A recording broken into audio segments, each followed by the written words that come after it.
Okay. By the way, stay in the studio afterwards. It says. Um, okay. Katrina, here we are. Well, what do you think about our pop and dance music here? It's the first time we have done this. I will fade this thing out for us. Well, welcome everybody. We're trying this a little bit different this time. We're going live on a couple channels, and then in theory, we've got some folks in the studio as well. Do us a favor. This is the first time we're using this, so if you can, if you can hear us, put a comment in there. And let me know if you're on Facebook or if you are inside of StreamYard. We're trying to figure out kind of where everybody's at. And thank you for the kudos on the music. Maybe we will put more of those in. That sounds like a fan favorite. And I actually think that on Facebook, if anybody is commenting on Facebook, we're not going to see it. So just a heads up on that. Yeah, totally heads up. Okay, cool. Well, that's awesome. Personalities and behavior assessments, perhaps the one thing that has enabled us to stay in business as long as we have, right, Katrina? It's like, I don't know about you. Like, I probably started studying these as soon as I got into any sort of career path, 20 some years ago now. But like, if I just make a list of all the ones that you and I have done together, it's like, it's cheaper than business marriage counseling in a way. It's like, we'll do an assessment. We'll be like, how in the world do we interact with each other? Right. And how do we interact with each other? But then also how, like, we're looking to hire somebody, what kind of people can put up with us, and what kind of people can we put up with as well? Yeah. Very, it varies. Right. And we've always got kind of work to do in that. So awesome. Well, we're going to get started here. And as you have questions, if you have thoughts, feel free to put them in the chat. We will try to monitor those to the best of our ability, and we'll see how it works.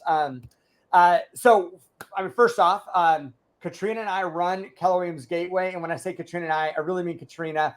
We've been working together for, a decade now, and having a lot of fun. But I think along the way, this has become the topic that we come back to again and again when we're coaching agents, when we're talking internally with our team and working to grow, is like, how do we understand behavioral assessments? And also as we're working with clients, right? Like, we're going to dig in a lot into the DISC here. And that is probably like the single greatest tool that I would say used in talking about, like, how do you interact with different types of clients? You're not going to send your buyer or seller a personality assessment and ask them to take it before you work with them. But the DISC is such an easy one to do. I mean, we actually probably have tried that in the past. If it could be done, we would try it. Totally. Yeah. So, all right, here, hang on. Let me. So the other piece is understanding how other people are wired, understanding how you're wired. It's not just clients and team. It's your spouse, it's your kids, it's your siblings, it's your parents. Just really understanding yourself and others and how you're wired and how you communicate differently is key to all relationships. No doubt. So, all right, well, first off, here's a few things to put on your calendar for stuff that's coming up next. So, I'm going to be doing a training on AI, mid-April, April 17th. I think that's my brother's birthday. Happy birthday. And then, Tuesday, April 30th, we are back on interviewing. So I feel like we're trying to alternate a bit here, right? If people haven't figured out a method to our madness, there's going to be some stuff on technology, some stuff on systems, and then a lot of stuff on building the team around you that helps you grow. And so we're trying to alternate these throughout the month. Any comments you want to give about those, Katrina? No, I think Seth has spent an incredible amount of time digging into AI, and I'm looking forward to being a participant on that one, because that is not my superpower. We'll keep digging into it for sure. Hey, put in the chat where you're joining us from. I know we've got a lot of people obviously in our hometown of Baltimore, but we've got people from around the country. And I'd love to hear kind of where you're listening in from.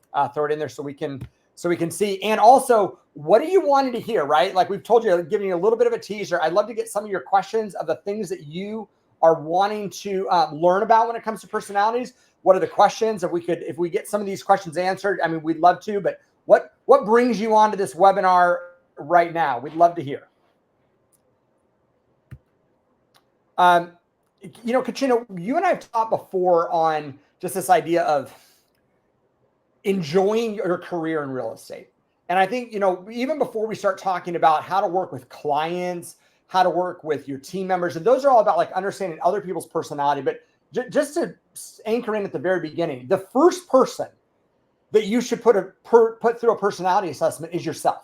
Mm-hmm. Right? Because the reality is like, if you want to make this career and what you're doing inside of real estate or as an entrepreneur, something that you love, figuring out how you are wired is the secret. And then figuring out how you're wired different than like maybe your partner in crime, Katrina's wired, and figuring out where you can work together. And that's when you really start to have a lot of fun.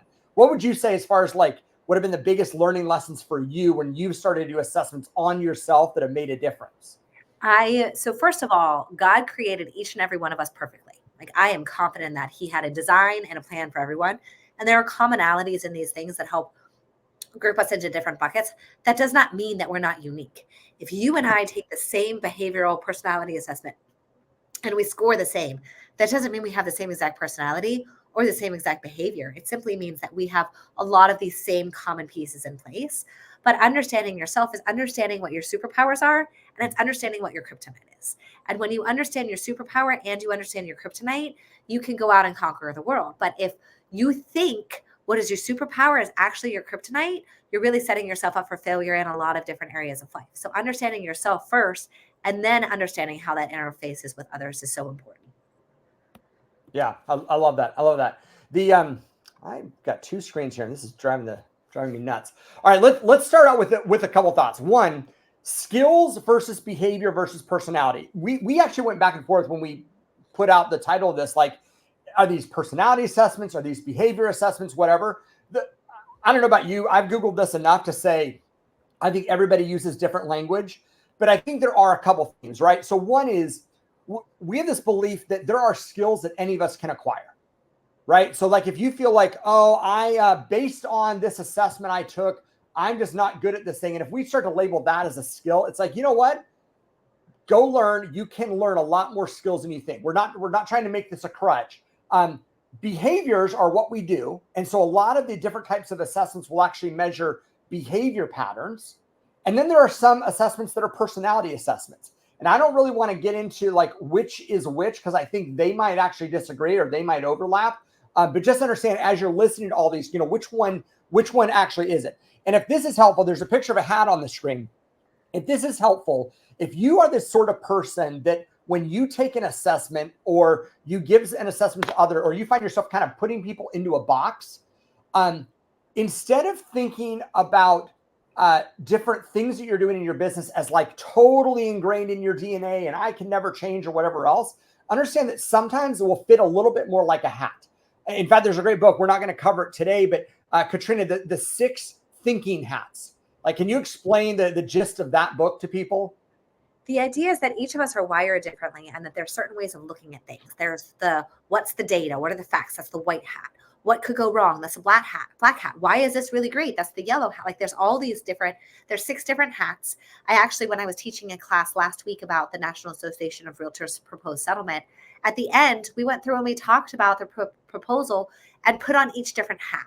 Instead of this is why this is great or this is why this is terrible, let's talk about both. Let's talk about how this is an opportunity. Let's talk about what is our gut saying, all of those different things. So I feel like the hats are really a layer over. Sometimes we have certain behaviors and personalities that are innate, but we all can think differently if we choose to take a different hat and put that on and evaluate our world and come at things from a different perspective. Yeah, full disclosure, here's where Katrina and I will fight. Okay, so we'll be in a conversation and one of us will go super pessimistic, right? About everything that could go wrong or everything that's wrong with whatever we were working on. And it's very easy to think of like, oh, well, that's just my personality. Like I'm naturally skeptical. I'm naturally like an auditor. And if instead you say, wait a minute, that's not all of my personality. I could be positive. I could think about possibility. How about I just take off the hat? Let me take off the black hat. Right? The naysayer of everything, the one looking for the problems. And let me just put on the white hat. When you think about your own personality, anything that we show you here, if it's like, oh, you are this way or you are that way, like that's not necessarily true. You are a professional. You can put on different hats. And we want you to be thinking about it that way. Absolutely. Okay. So next thing that I would say, don't put other people into boxes and don't make excuses. If you need any insight on this, grab the book, Personality Isn't Permanent. We literally, I'm putting all the things ahead of this before we even go into personalities, so people don't use these things the wrong way. Personality isn't permanent. If my daughter Laura was on this webinar right now, she'd probably be bombing us in the thread, telling us, stop it with these personality assessments, stop it with behavior assessments. She's a huge fan of this book. So am I. And the basic idea is this: personality can be changed over time. You can adapt. You can stretch. Now, is it going to cause stress when you do that? Is it sometimes painful? Yes. Can you stretch into a completely different type of human? Probably not. But Personality Isn't Permanent is a fantastic book. And if you need to hear that, like, go grab that book, because sometimes we use this stuff the wrong way.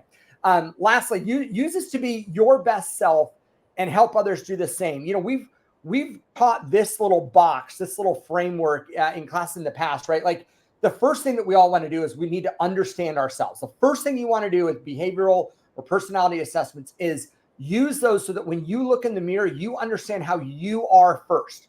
And once you learn how you are, then in theory, you can go to some of these other boxes. You can understand how to lead yourself, right? The first person you lead is yourself.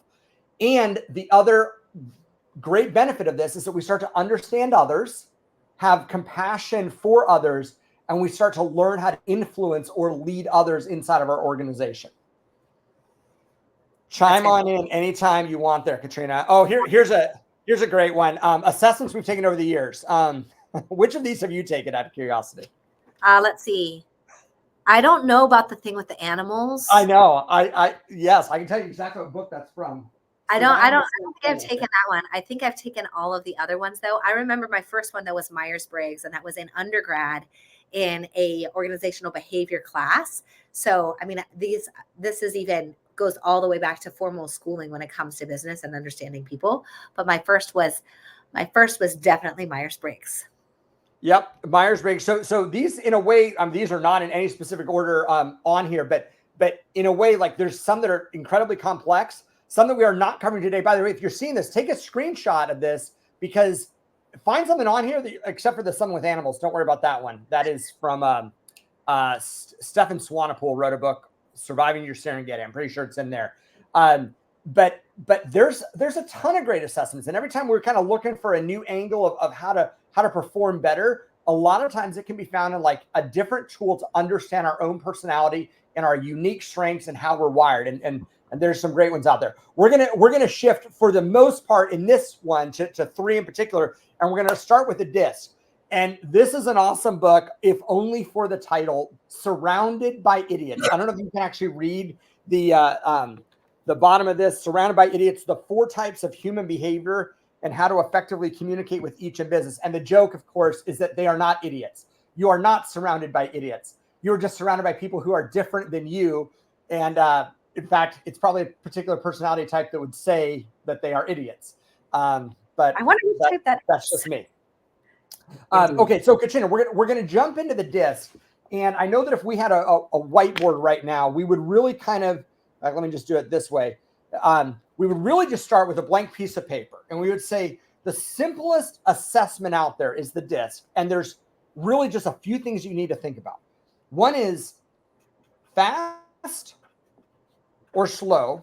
And by the way, nobody actually likes to be called slow, so we call it methodical. Methodical, excuse me. And then we think about, is there a focus on tasks or is there a focus on people? Now, once you know those 2 axes, what does that help you kind of do when you start to think about personalities for people? Where do people lie and how do they understand? So somebody who, full disclosure, I'm somebody who's fast and more people oriented, and Seth's a little bit fast and task oriented.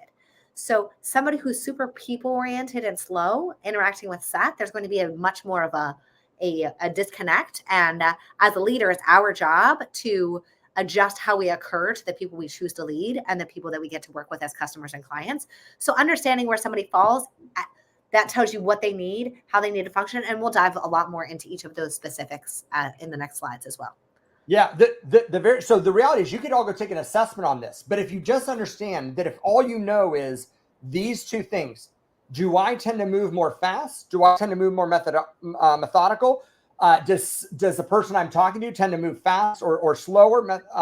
And are they focused on people or tasks? The moment that you know this is going to feel a little dyslexic here, but DISC. Now, put in the chat which of those you are if you knew nothing else about them, but literally these 4 words that would describe them. If you knew nothing else other than that, what would you put in there? Let me just a second to put this back on here. Still getting the hang of all this. So here's a way to think about it again, right? Fast and aggressive, steady and cautious, thinking and task-oriented, relationship and people-oriented. Put in there what you find yourself. Some of the D's are like, I have no time for this. And in this, as well, to answer your questions, I will have people say, well, I'm all of them. The answer is we are all of them. Yep. All of us are all of them. The question is, what do you lead with? What are the things that, of all of the other things, can I be steady?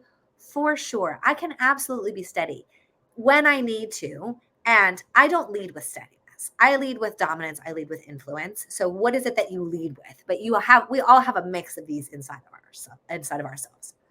Yep. And it's almost like it's not just like, yeah, we could do each of these, but if something jolts you or if you get stressed, you will naturally sort of go to the zone that is most natural for you.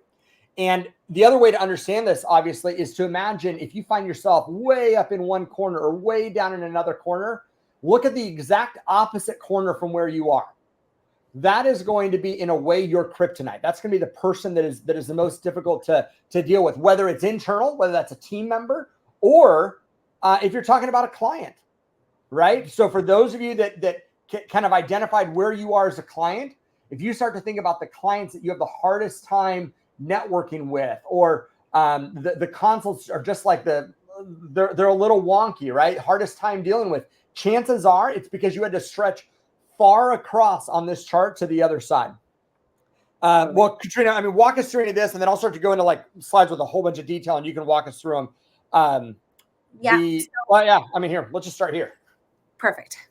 So the high D, that person, communication style is straightforward and direct. That is the person who, wants results and wants them quickly. They mean the D style measures how aggressively a person responds to a challenge. What they want is to compete against others and win. Ds want to win. They want to know how they're going to win, how they're going to get results quickly without being taken advantage of.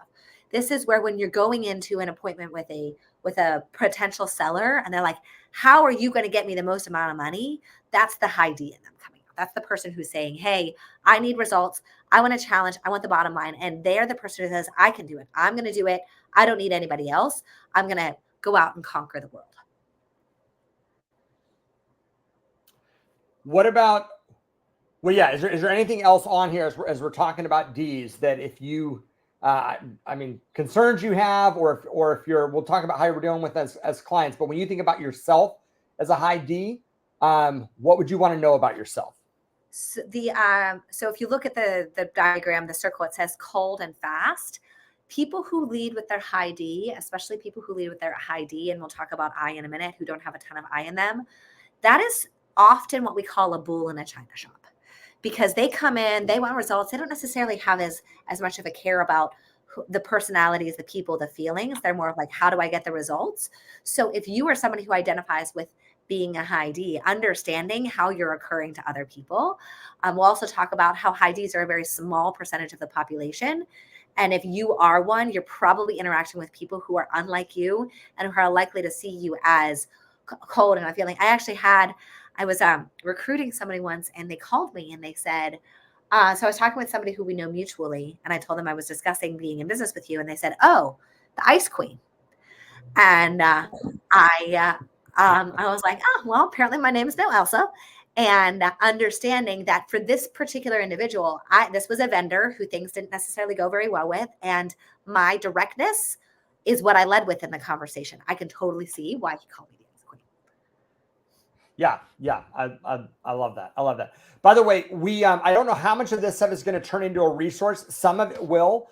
If you're watching this on any of the social medias, and in fact, Mandy, do me a favor, if you can hear me, make sure in anywhere that we're streaming this to put in there to register with StreamYard or register for this so they get the resource. But we will put some of this stuff in a resource document and get it out to everybody who's watching. And feel free to take any pictures of these slides for sure. All right, let's go on to an I. You identify as an I. One more thing actually about D. Seth and I are both high Ds, which means that we will either take over the world together or we will murder one another. And yes, any given day, I'm not sure. either one could happen. But understanding, like if you ever like saw an old movie with like knights in the forest and they were fighting against each other and then a bunch of other bad guys and they go back to back and they fight against things together. That's where two people who are high Ds can take on the world because when they have each other's backs, they're out there to win together. They're out there to conquer what's coming against them, not to beat one another, to beat what's coming against them. And I think that's I love that imagery. If you find yourself as a high D and you find that your fights are going internal, whether that is with your spouse, whether that is with your business partner, with a team member, sometimes this just a line of like, this is not the enemy, is a really good one. And back to back is that's beautiful. I love it. And that's when we're at our best for sure. All right, a high I. high I. Seth, how much I do you have in you? Not much. Very, very little I, very little S. So, because I think it's just the first top left, if you look at it, effusive, flamboyant, bubbly, effervescent, we can all close our eyes and picture somebody in our minds who fits those qualities. And we can picture people who do not, and that's totally fine. These people, though, they have a fear of rejection. They're the people pleasers. They're the ones who absolutely want to have the flattery and the recognition. They're your biggest fan. They're your cheerleader. They're also usually optimistic. And the way that they are, they're the life of the party. They're the person who comes in and they want to influence the room that they're in and make new friends and everything. And they have an abundant fear of rejection. So Seth's wife, Alice, she is a high I. That's who she is. And when you meet Alice doesn't know any strangers, only friends she hasn't met yet. That's who she is as a human being. That's who Laura, I guess, doesn't want to be put in a box, but that's who Laura is too. And understanding that about yourself, these are the people who walk into a room and are just, you're drawn to their energy. Yeah, absolutely. And I love that question of asks who. I mean, the number one question that I will hear in this scenario is like, hey, who do you know that I should know? Or who do I know that you need to know? And let's phone contact list and who can we connect each other with? Mm-hmm. Absolutely. Yeah. Okay. S's.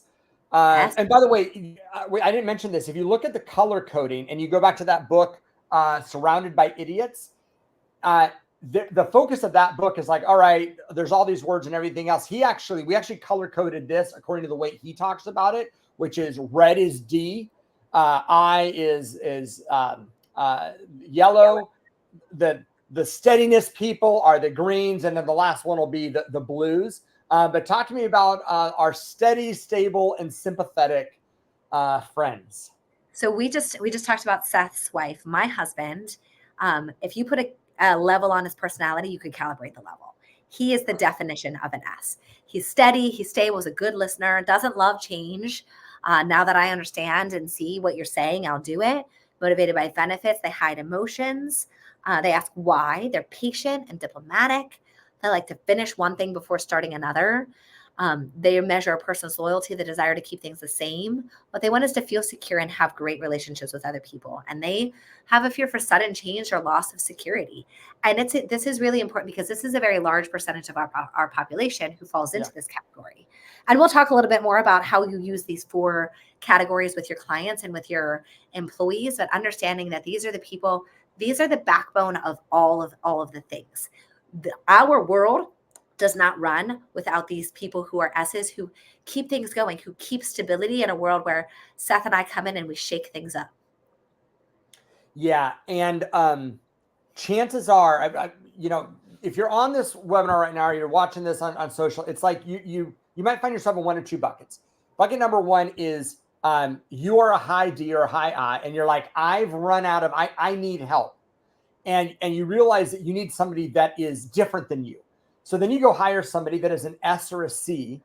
And then it's like this, we are from a different planet here. How do we relate? Like that's that's understanding your team is key. Now, there are people that work for us that are on here right now that are high S's, and they're like, Seth, you need to do a much better job understanding your team because you still suck at it. And I even like to say that I know what I'm doing. It is not easy to flex, right? But that's why, like, continuing to refresh on this. And same comment: if you are a high S and you went to work for a high D, a lot of that is going to be a matter of, like, don't take it personal, but understand that when you're with them, like, you are going to be stretching. We are all working to stretch to make our personalities work well inside of a team. Imagine a choir, right? A choir has different types of voices, and somebody who is naturally a soprano might be able to sing in an alto tone. However, it's stretching their voice to a level that's not normal. However, when you put sopranos and altos and tenors and baritones all together, you make beautiful music together. Imagine that's the disc. It's the four different types of voices, the four different types of humans that when we come together, we make a beautiful thing. However, when we're trying to sing in that other language, when we're trying to speak something that's not natural, it's going to stretch our voices and it's going to stretch who we are. And even if you think, like, well, I just have clients that are just like me, which you never do. They're never just like you, but they're also, it's rarely just one person, right? I mean, I'm thinking if we were helping a couple buy a house, they're almost always different personalities. The reason that teamwork makes such a difference, right? The reason why it matters what personality type your lender is and whether your lender can stretch and the title person and everything else is because we've got to learn to adapt to all of these personalities. So talk to me about the high C. High C's. These are your accountants. They're the people you want to be your auditors. They're the person who you, honestly, they're probably somebody you might want to be a brain surgeon, somebody who is precise and conscientious. They like to have a plan before starting anything. They have the desire to follow rules and regulations. They want to be as close to perfect as possible. They hate criticism and correction by others. Keywords are compliant, accurate, detail-oriented. Fears of criticism. I would do it right no matter how long it takes. They are motivated by correctness. And they have fear and risk aversion. They want to ask how can we do it? And the key here is that these people are also 100% necessary in our society. And depending on how you're wired, they're the ones that might drive you the most crazy. They're the seller who comes in and says, well, the person 3 streets over sold 4 years ago. How does that affect the price of my house? They know all of the data, all of the things, and understanding how they are wired and being able to get in there, but also understanding if you are wired that way, that's perfect. And you're just different than others. Yeah. What's crazy, Katrina, if you had to think about, like, if you were a blend of two, what would you say you're a blend of? I'm a DI. Yeah. Which is funny because I love data and I love facts, but for me, the data is actually results driven, not the desire. I don't desire the facts for the facts. Like, let's take, for example, this National Association of Realtors proposed settlement. I feel like I am a subject matter expert, not because I care about the subject matter, but because I care about the results that my people need to get. And I need to be that for them. Yeah. And interestingly, I would relate to certainly a high D. My next one is a high C. And this is kind of hard, right? The mantra I've learned inside of business is I make money, I move things forward when I'm in my D. I tend to sabotage myself when I'm in my C. Now, there's nothing wrong with the C, right? But for me personally, like, that's something that I've learned over time is, like, there's almost like these two dogs that I could feed, and I need to feed the one that will move the business forward, will move progress forward down the field. Otherwise, I can get super stuck in analysis by paralysis, and I'll never do a webinar, and I'll never put anything out there into the world at all, right? I mean, that absolutely happens. And for somebody who's a C and cautious, really what you need to gift yourself with is just do something. Just put one foot in front of the other. I believe a coach said, gift yourself with intentional movement. What did you do today to move something forward? Yeah. By the way, I mean, funny real life story, right? Somebody's watching this right now. And she sends me a text message that says, hey, remember to smile. Let me tell you the personality type that you need to say, remember to smile to. It is the high D and maybe the C, right? All in your head, all analytical. Remember to smile. I'm not actually angry at any of you people right now. It just is how it shows up. All right. Do's and don'ts on working with a high D. So do, I'm a high D, so I'll take this one, right? Do be direct. Do be brief. We talk a lot about the, like, give me the CNN version, right? What's the 30-second headline of what we're talking about here? Sometimes when I send emails now to a high D, I'm dealing with a couple of them, and I've actually started to use the acronym TLDR. Too long, didn't read, right? Yeah. TLDR in bold, here's the action item. And then underneath it, I will start to give some like C input on the detail that they may need. Do concentrate on tangible facts, focus on the what instead of the how, emphasize business over personal. You can be a high D personally too, but yeah, I would say in general, the Ds, if you start to ask about their family and what they do last night and what they do this weekend, and they kind of shut you off, they might not be rejecting you. It's just they're talking business right now. But by the way, if you know who is in your database and you are calling through your database to just check in and, oh, by the way, and do you know anybody thinking about buying or selling real estate? And they did a great transaction with you. Like, you know that they're happy with you. And at the same time, God, they were kind of a jerk on the phone and they sure seemed busy. You were probably talking to a high D. They actually don't hate you right now. They're just a high D. They answered a phone call in the middle of a meeting and now they need to get off the call. Right. I had that. We went out we did a triple date with another couple. And as I was driving to the date, I'm dealing with traffic and a transaction going sideways and somebody who was doing something shady. And I'm dealing with all of that. And I get out of the car and they were like, whoa, who are you? Because these are personal friends of mine. And I came roaring in my D. And after about 20 minutes, they were like, oh, hi, Katrina. It's nice to have you here. Like, yeah. That in different scenarios, it's going to come out more. Totally guilty of that as well. Focus on problem solving. Don't emphasize on problems. Don't dwell on small details. Don't repeat or ramble. Don't make generalizations. Don't make statements without support. Do not be too sociable. They sound like really nice people, don't they? Oops. Okay. Do's and don'ts are working with the high I. You are the high I in the room, so go for it. So do build rapport. Do be friendly. Do let them talk. Write down the details for them. Do check in on them. Do allow them time to be social. Praise them.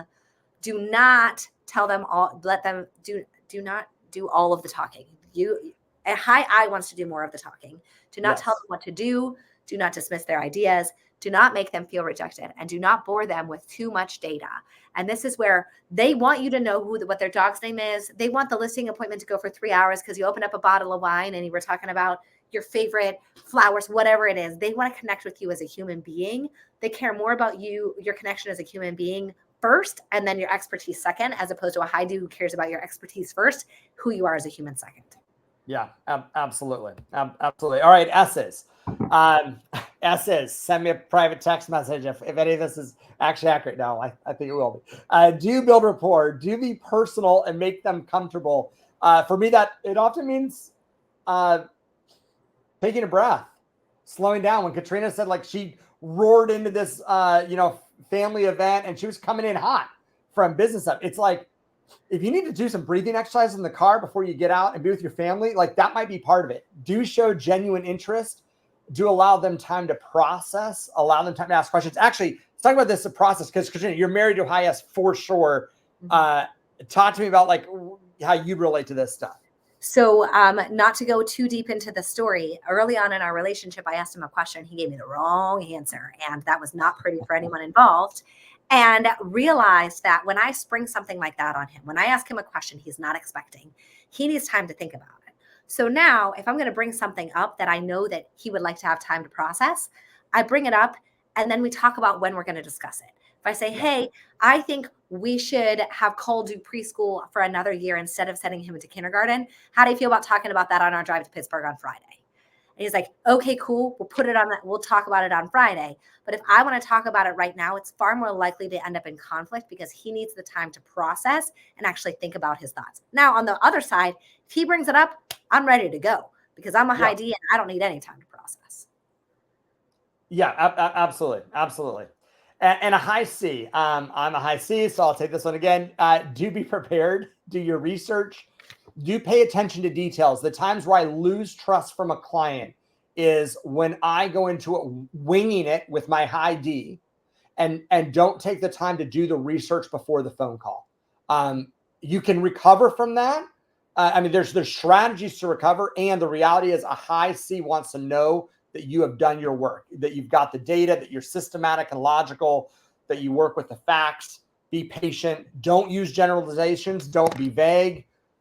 Do not be critical or confrontational. All factors. So probably the best question that we ever got on this.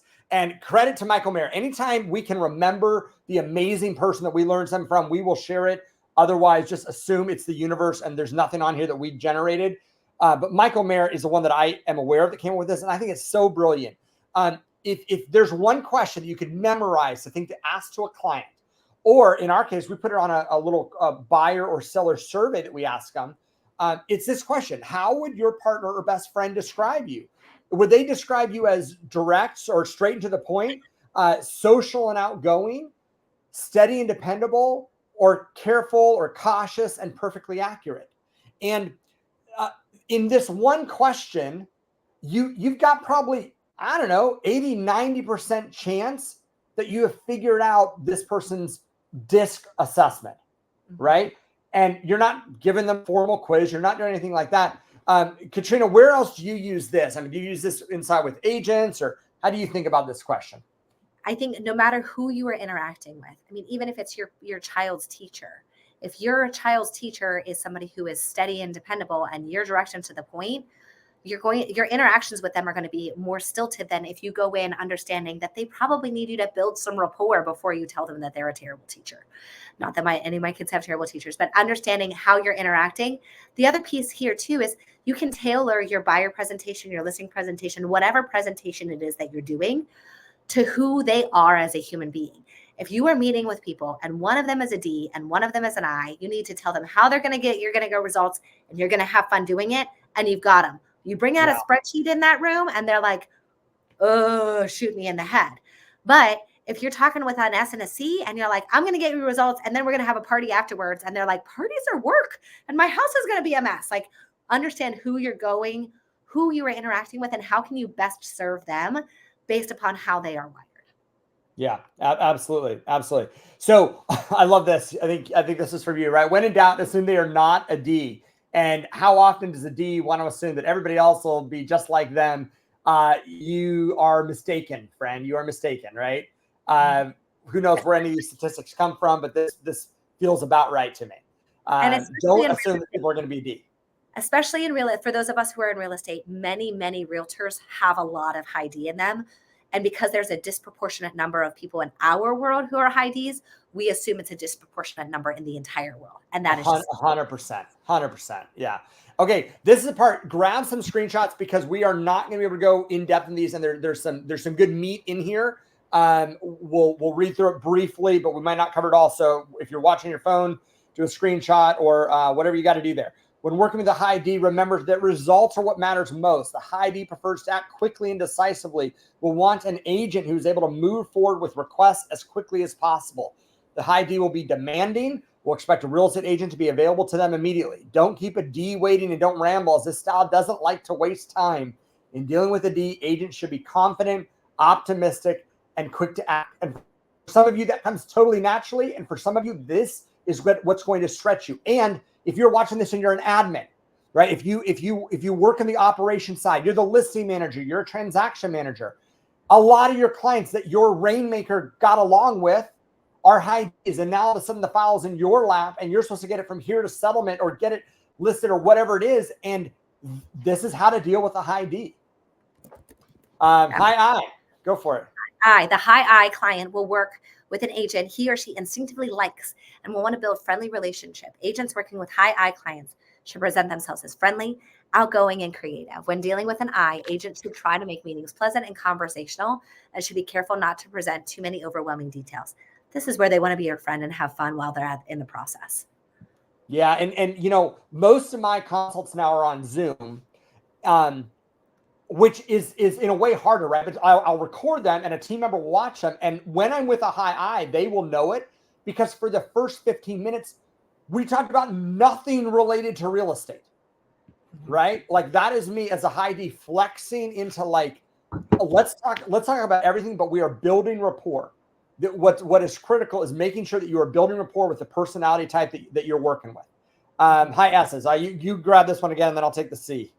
Don't push the S style client as they are resistant to change, and real estate transactions can be a big stressor for them. The high S will look for an agent who is loyal, trustworthy, and agreeable.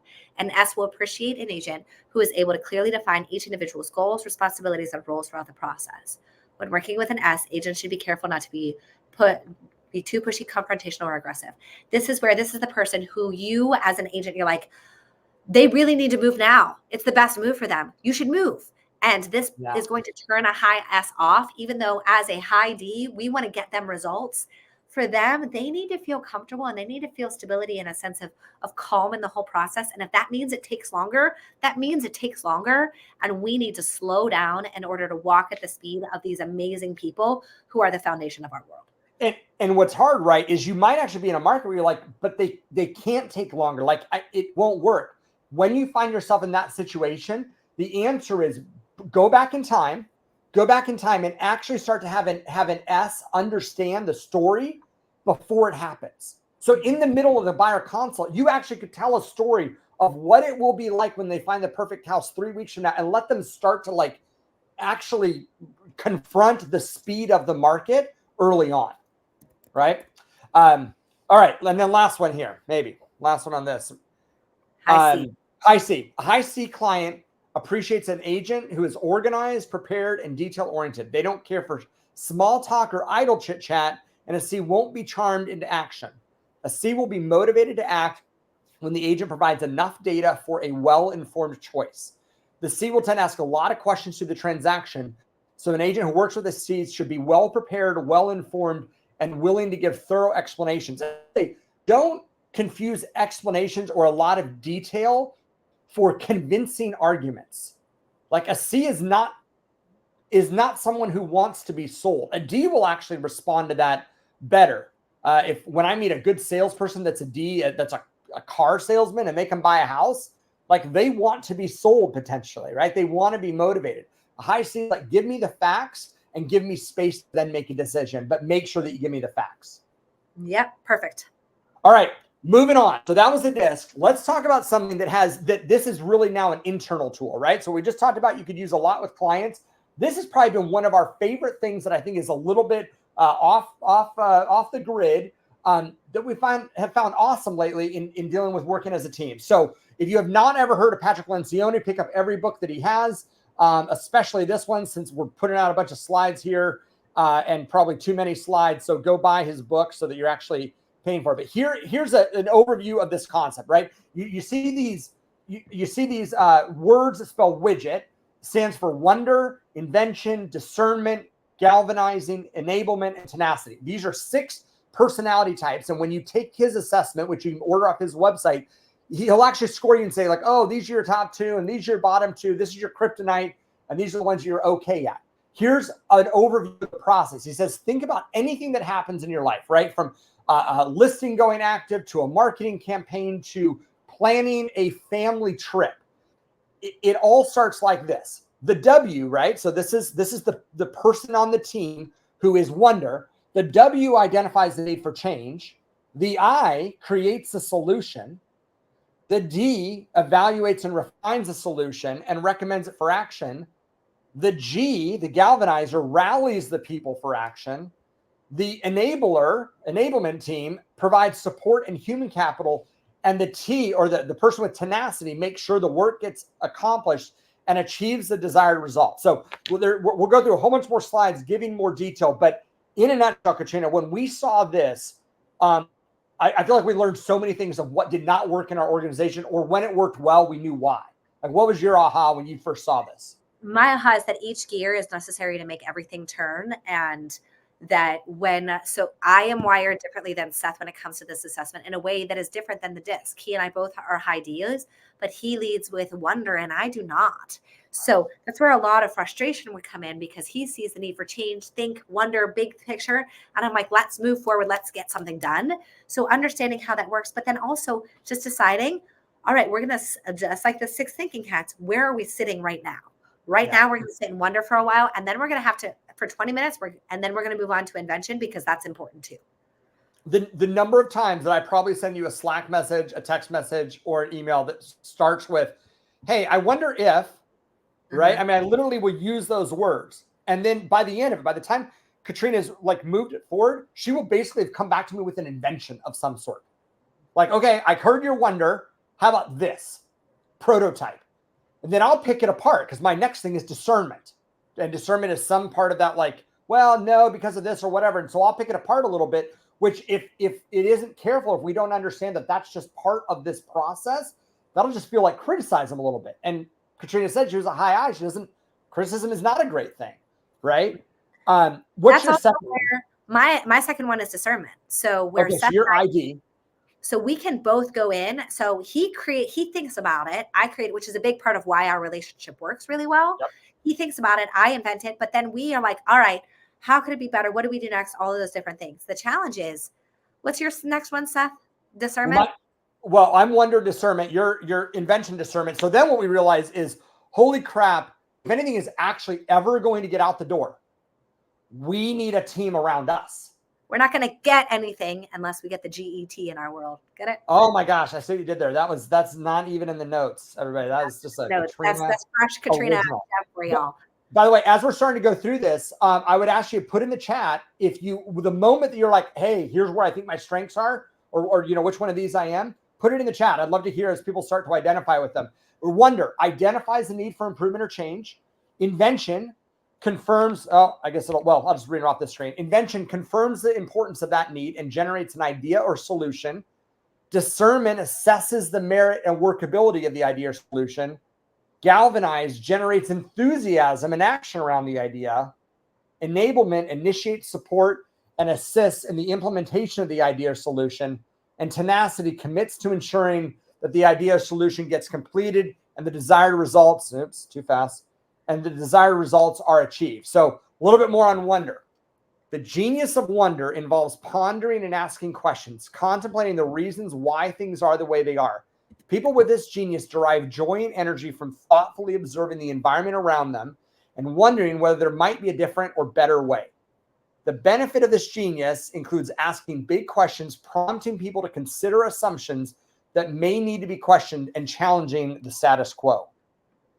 Katrina, your invention, so I'll let you kind of read this one and tell us if that relates. The genius of invention is about coming up with the novel ideas and solutions to solve problems and address issues. Invention involves creativity and original thinking, often with little direction. People with this genius are confident and inspired by a problem that has no apparent solution, and they derive energy and joy from getting the opportunity to take a first crack at coming up with a new idea. I feel like that just sums it up perfectly. Yep. Discernment. I'll read the bullet. As such, people with discernment have a knack for and derive energy and joy from evaluating whether or not the idea is sound or if it requires further tweaking and adjustment. Galvanizing. People with this gift of galvanizing derive joy and energy from inspiring and persuading others to take action to get things moving, even if it involves convincing them to rethink or change their plans. This is the rah-rah, come together cheerleader type. Yeah. At different times, Alice has been the galvanizing force inside of our database, for sure. Enablement. And normally, enablement and tenacity are people that we hire into our world. Enablement is almost a little bit more the people side. People with this genius get energy and joy from providing others with the support they need to get something started and by providing the human glue required to hold it all together. The genius of this, the benefits of this genius include high morale and greater interpersonal appreciation and support. And then lastly, tenacity. People with tenacity derive real joy and energy from crossing tasks off a list and knowing they met the standards for completion. The benefits of this genius revolve around making sure that goals are met and projects are completed on time, even when inevitable problems surface. So if you're on here right now, go ahead and put in here which you are, which one of these you can relate to, and then we're gonna jump into another assessment in a second. But just put in here which ones you think you are, and I would highly encourage you to go to workinggenius.com, pay the $25 to get one of his reports. This is what mine looks like. I think it's an awesome report. If you're a part of a team, do it inside of the team. It's really fantastic. KPA, Katrina, this is the first thing that we've showed that is actually like specific to KW. You don't have to be at KW. In fact, we've got a subscription to this. So anybody who's watching this, I don't care where you are in the world, reach out to Katrina and I. We'll get you your assessment of this. I think this is one of the best ones out there. What do you want to say? I mean, you've taken a lot of people through this. We'll show a couple screenshots, but just give them an overview of what this is. So the things that I love about the KPA is it goes through all of these different traits, and we've got a slide that kind of show all of the different traits that it goes through. But what it really matches those traits with a particular role. So everything else that we've talked about has talked about, like, you're a wonder. What's your best possible job? I don't know, but we know that wonder is your genius. We know that you're a high I. What's the best possible job for you? Whereas this, it takes all of the different ways, all of the different factors of how somebody is wired, and figures out what recipe they are and what is most likely to come out of the oven. Like, you've got all of these ingredients. You are most likely to be a salesperson. You are more likely to be a administrative person. Like, and what is the right fit for you? So just as we talked about before about how personality is not permanent, we can all adjust. The question is, what are we most naturally wired to do? I am most naturally wired to be in front of people, influencing, coaching, training. I am not most wired to be the person who's building a database. And yet in a former career, that's what I did, because skill and behavior are different. This would be a good example, right? Somebody that works for us, who helps put together all this material. Thank you, Mandy. And team webmaster. Like, nope, this would not be our strengths. This would not be either of us. I actually used to be an accountant. I lasted in that 5 years. I'm like, nope, I'd rather own the business and run it than be the bookkeeper inside of a business, right? But this is a great assessment to actually figure out where you're naturally wired. And remember that first book that we shared about personality isn't permanent. If you take this assessment and you're like, but I don't want to be wired like this, I want to be wired like this, there are ways to stretch your behavior. And I would tell you, accept others for who they are. If you feel the need to look in the mirror and be like, but I think there's more to me that has not been chiseled away, or there's still some untapped potential, and you want to change your behavior, go read that book about, like, the ability to do so. I think it's just a really warm-hearted. But these are some examples of the screenshots that come from this, even just to understand, Katrina, like, what are they looking at when they see this section here? It's like these the charts, and then where somebody falls. As I mentioned, and either Seth or I, again, would be happy to go through this with anyone for themselves. But the idea is that the gray bars are a different ideal range for a job, and the black dots are the person. Yeah. So how does the person fit in with the range? Yeah. So, like, if we were coaching this person right here, right, for whatever this role is, if we were coaching this person, we might say, listen, your optimism is naturally really low. And in the role that you are applying for, or the role that you're, like, wondering if this would be a good fit for you, that role, the most people in that role have optimism that is somewhere in the middle. Like, good news is it's not super high. It's not like all the way across the page, but it's more in the middle. So every day you might need to wake up. And in fact, this is a great example. If somebody says to me, like, hey, smile, that this optimism literally would show up here a little bit, right? It's like, it would show up in a sticky note and reminding yourself to stretch into something you're not naturally as wired for. So we actually can look at this internally of how do you need to stretch, and also where are your natural strengths. And then also, how do we interact with one another? One of the things, like, Seth and I both are highly aggressive, highly intense, highly responsive, low optimism, which means bull in a china shop. So that's where, imagine Seth and I have a natural speed of 100 miles per hour, and we hire somebody whose natural speed is 60 miles an hour. That can actually work, because we can slow down to 80 and they can speed up to 80. That's okay. In that case, when we're working with that person on something, all of us have to stretch. But if we meet somebody who's the fastest that they can go is 40 and we're at 100, it's not going to work. So understanding who you are, what the role requires, and then who that other person is, and how do those things interact with one another. On the other hand, Seth and I, if we have that person whose natural speed is 60, who can speed up to 80, they can have the person who goes 40 report to them. That will work okay. They just can't report directly to us. Otherwise, we move too fast for them, and people have a hard time handling that. Yeah, absolutely. Right. So this next section, right, these are, a few different words here, but, well, adaptability, right? So here's an example of how this report would spit out a sentence. Mandy is a strong-minded person who will tend to have her own viewpoints and opinions. She can be influenced by strong arguments for practical reasons, but she will not alter her views just to avoid conflict. By the way, we actually really like that inside of our organization, where people have strong views. In a way, the phrase would be a thick skin. Then the question is, how do we balance that, or where will the role require something that is more accommodating? So these are just, again, a couple screenshots of examples inside of here. Then there's this whole section when something isn't when something is really like outside of the range, where it'll ask us some questions that we might want to bring up with the candidate, with our team member, or with ourselves, right? How do you use these, right? Those considerations, Katrina? This is also, so again, this is a much longer, whereas as opposed to the DISC and the 6 working geniuses, we're like, what do you think you are? No one who hasn't done the KPA is going to be like, I think I'm medium adaptability.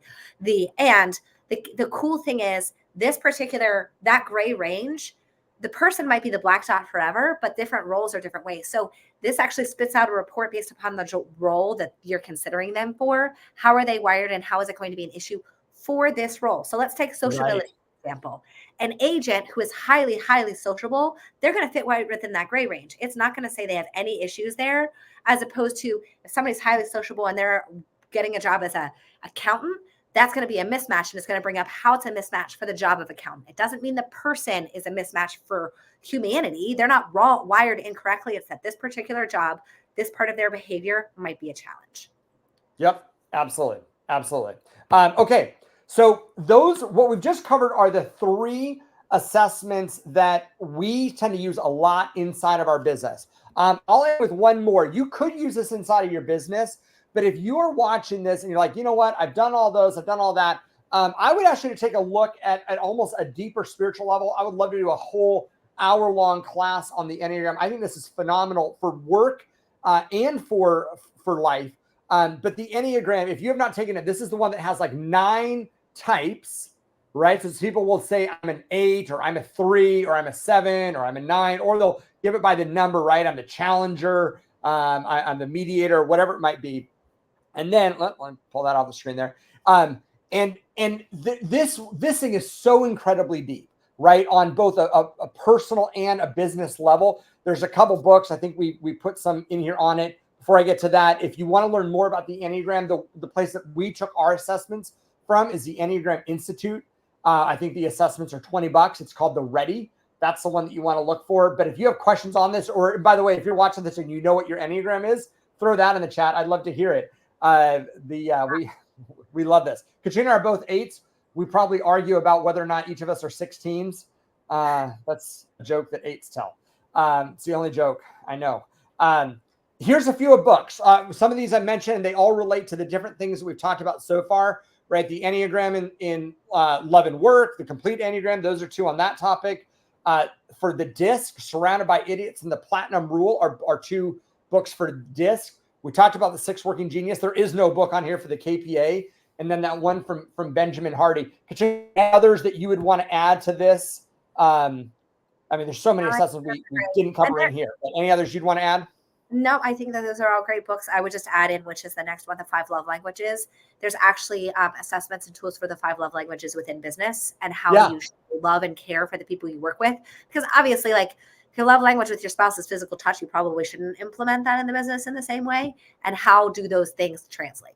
Yep, totally looks different. The other images that you're seeing on here is at the bottom center. This is something from Strength Finders. No, it's not. Maybe it is. Well, anyways, Strength Finders is the bottom middle. Bottom right is Colby. Right. Bottom right is Colby. Bottom middle, I think, might be Strength Finders, and I could be wrong. But either way, Strength Finders is fantastic. That's one with like 34 strengths, and it ranks them, and everybody's got a really unique fingerprint for that. That would be a whole hour-long presentation. And frankly, there's people that are way deeper into that topic that I'd love to have come on and teach it. But those have been influential for us and understanding how we're wired. And then obviously up here, you've got the Myers-Briggs. If you don't know what you are, Katrina, do you know what you are? I'm pretty sure I'm a ISTJ. Do you know yours? ENFP, which is the exact opposite as you. Exact opposite. There you go. Which is crazy because in some assessments we're exactly the same. So There you go. Just as a reminder, things that are coming up. We talked about these at the beginning, but we're going to be teaching on AI middle of April. and then teaching again on a strategic step-by-step guide to interview. Basically, we'll just walk people through the interviewing process that we would use, right? Which is really a 4 to 5 step process. Spoiler alert, we learned all this from somebody else. Nothing in here will be unique, and we'll try to stay as true to form as we can with that. But if you want to kind of get a deep dive of that interview process in an hour, if you are hiring somebody in the next few months and you want a refresher on it, that could be a great spot for you to get that. Anything you want to say about that? No, All right. Then, if there's any questions, throw them in the chat. We may be able to answer them.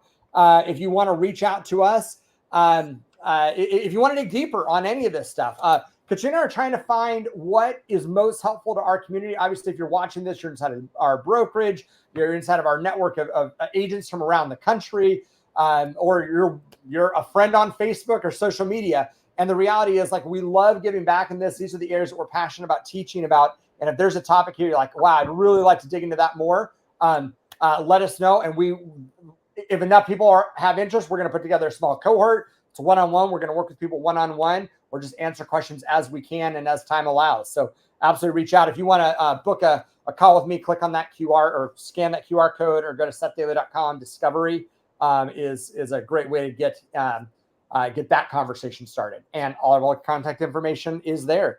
All right, Katrina, you get the last word. Anything you want to say on just the benefits of personalities and how all this stuff has come to play out in our world? Yeah, just always remember, you were created to be exactly who you're created to be. God made you perfectly, and who you are is your superpower. Understanding that will only strengthen that, and we love to be a part of helping people find their superpowers. Yeah, love that. All right, there it is. Thanks, everybody. Take care.